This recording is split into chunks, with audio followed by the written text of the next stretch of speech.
3 Néphi, chapitre 29.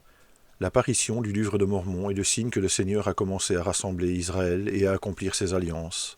Ceux qui rejettent ces révélations et ces dons des derniers jours seront maudits, vers plus 34, plus 35 après Jésus-Christ.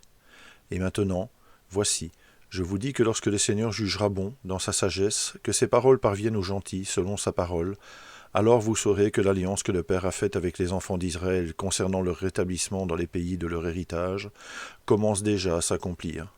Et vous pourrez savoir que les paroles du Seigneur, qui ont été dites par les saints prophètes, s'accompliront toutes, et vous n'aurez pas lieu de dire que le Seigneur retarde sa venue auprès des enfants d'Israël.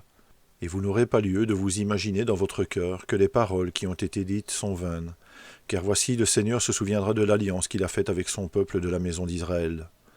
Et lorsque vous verrez ces paroles paraître parmi vous, alors vous n'aurez plus lieu de traiter avec mépris les actions du Seigneur, car l'épée de sa justice est dans sa main droite, et voici, ce jour-là, si vous traitez avec mépris ses actions, il fera en sorte qu'elles vous rattrapent bientôt.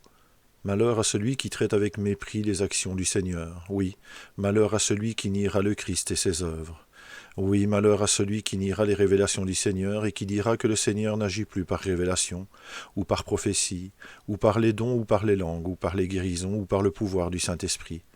Oui, et malheur à celui qui dira ce jour-là, pour obtenir du gain, que plus aucun miracle ne peut être accompli par Jésus-Christ. Car celui qui fait cela deviendra semblable au fils de perdition, pour qui il n'y eut pas de miséricorde selon la parole du Christ.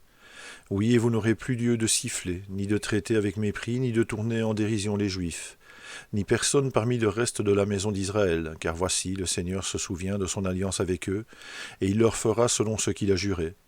C'est pourquoi vous n'avez pas lieu de penser que vous pouvez transformer la main droite du Seigneur en sa gauche, afin qu'il n'exécute pas le jugement pour accomplir l'alliance qu'il a faite avec la maison d'Israël.